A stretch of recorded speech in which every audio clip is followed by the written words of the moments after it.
subscribe for YouTube channel. Thank you. Black area to isolate it, but I like working with vectors better because they give you smaller file size. You have shape on the options panel on the drop down. Click on one corner and click on the next. Hold the space bar. Now the color of the shape really doesn't matter, so I'm just gonna make it red just so that you can see it. There it is, red. What I'm gonna do now is enable the layer of the snow border. I'm gonna click and drag her up to the top of the layers panel. And I'm also gonna double tap here on the zoom tool just so we can see the image at 100%. And actually, now that I'm looking at it at 100%, I'm actually gonna right click on it and choose fit on screen so that I can see the entire piece. And notice that my selection is not very accurate. You shouldn't spend too much time at this moment. If you select an area like this part here that is obviously not gonna be part of the selection, I'm gonna hold Alt, Option on the Mac, click and drag just to refine that selection just a little bit more. This brush selected, I can click and drag here on the hair, and hopefully we'll get a better selection. Now, it didn't do that good of a job here, so I'm just gonna leave it like this for now, and then I can come back with the brush tool and fix that in a moment. So I'm gonna press OK, click on the brush tool, paint with white in areas that I want to keep. So I'm just gonna paint with white in these areas here.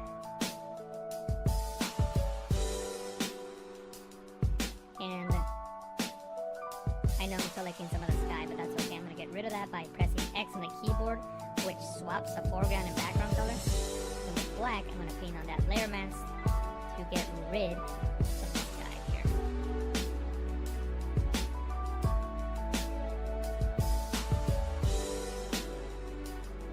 And I'm not going to take the time to do so now. I will do that after the tutorial, and you can see the final image. But I'm just going to go around the entire image and just the tutorial, and you can see my duplicated. Now with the duplicate channel, I can start making adjustments to it. The first thing I'm going to do is fill with white on the areas that I want to keep first. Copy icon to make a selection around it. Go back into the layers panel on the background layer, which is the only layer that we have in this document. And notice now the floor is no longer there. Now it's not a perfect selection, but it's going to work because the color of the floor and the color of the table are very similar. You can't see the corner handles. I'm holding shift as I'm clicking on these corner handles to keep the file constrained.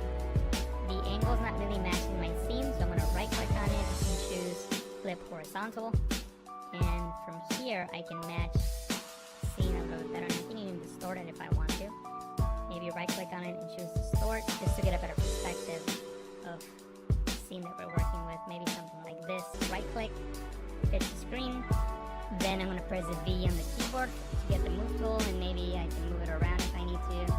And I'm going to click on the new group icon to create a new group. I'm going to click and drag this snow layer in there. I'm going to collapse it, and now it's in that group. Next, I'm going to hold Alt, Option on the Mac, and click on the layer mask icon to create a black layer mask which hides everything. Then, with the brush tool, I can paint with white on this layer mask to start revealing some of that snow. So I'm going to use the bracket keys in the keyboard as I work to increase and decrease the size of my brush. So I'm just painting with white, just bringing in some of that snow. Snow a little bit better. Photoshop CC, you won't have the libraries panel, but you can still download the watermark previews onto your desktop and bring them into Photoshop as you would any other image.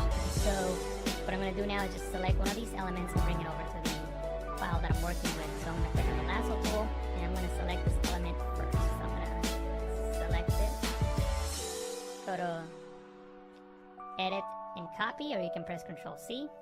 I'm going to deselect that element, Ctrl D, Command D on the Mac. Go back into the file that we're working with, and I'm going to paste it here. Ctrl V, Command V on the Mac, and there it is. As you can see, it's a high resolution file, which is good. I'm going to change the blend mode to green so the black pixels disappear, and keep rotating it.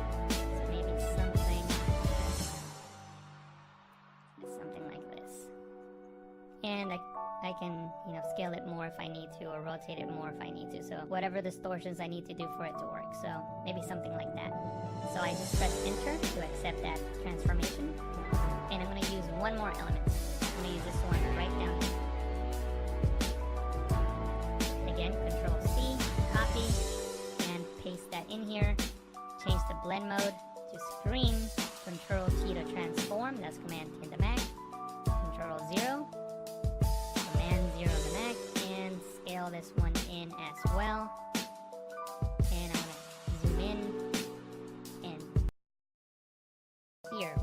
We can of course create a selection around the black area to isolate it, but I like working with vectors better because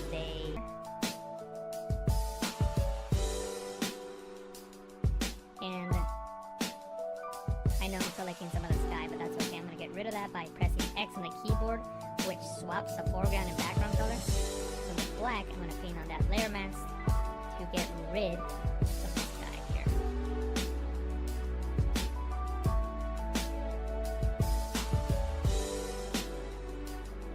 And I'm not going to take the time to do so now.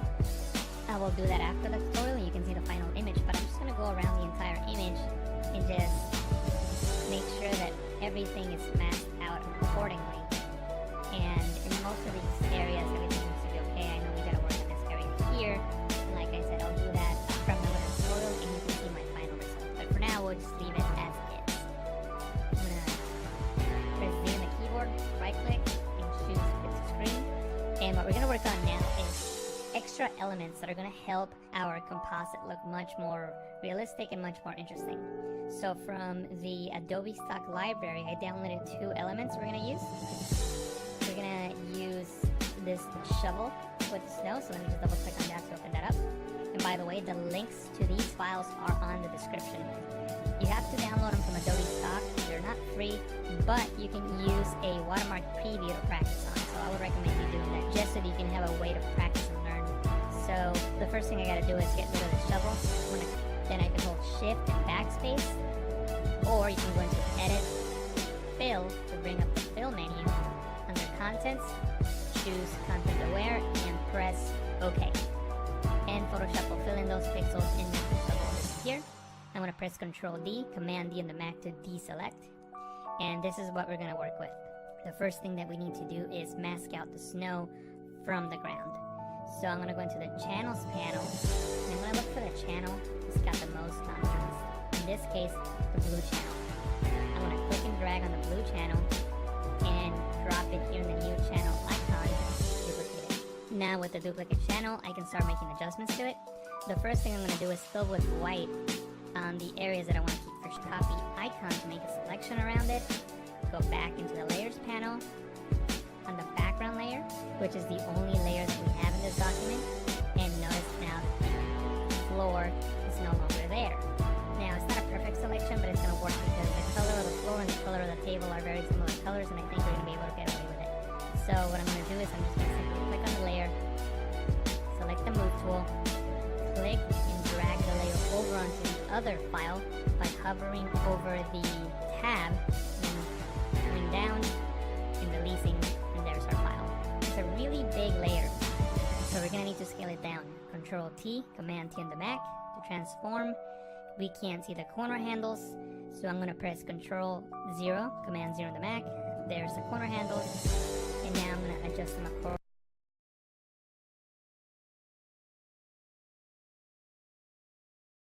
Black area to isolate it, but I like working with vectors better because they give you smaller file size. We have shape on the options panel on the drop down. Click on one corner and click on the next. Hold the space bar. Now the color of the shape really doesn't matter, so I'm just going to make it red just so that you can see it. There it is, red. What I'm going to do now is enable the layer of the snow border. I'm going to click and drag her up to the top of the layers panel. And I'm also going to double tap here on the zoom tool just so we can see the image at 100%. And actually, now that I'm looking at it at 100%, I'm actually going to right click on it and choose Fit on Screen so that I can see the entire piece. And notice that my selection is not very accurate. You shouldn't spend too much time at this moment. If you select an area like this part here that is obviously not going to be part of the selection, I'm going to hold Alt, option on the Mac, click and drag just to refine that selection just a little bit more. With this brush selected, I can click and drag here on the hair. Hopefully we'll get a better selection. Now it didn't do that good of a job here, so I'm just gonna leave it like this for now, and then I can come back with the brush tool and fix that in a moment. So I'm gonna press OK, click on the brush tool, paint with white in areas that I want to keep. So I'm just gonna paint with white in these areas here. And I know I'm selecting some of the sky, but that's okay. I'm gonna get rid of that by pressing X on the keyboard, which swaps the foreground and background color. So with black, I'm gonna paint on that layer mask to get rid of the sky here.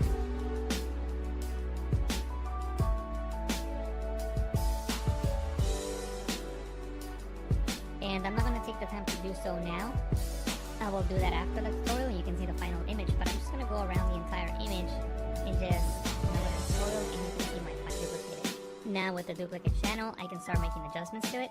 The first thing I'm gonna do is fill with white on the areas that I want to keep. First, copy icon to make a selection around it. Go back into the layers panel on the background layer, which is the only layer that we have in this document. And notice now the floor is no longer there. Now it's not a perfect selection, but it's going to work because the color of the floor and the color of the table are very, you can't see the corner handles. And accordingly, I'm holding shift as I'm clicking on these corner handles to keep the file constrained. The angle is not really matching my scene, so I'm going to right click on it and choose flip horizontal. And from here, I can match the scene a little bit better, and I can even distort it if I want.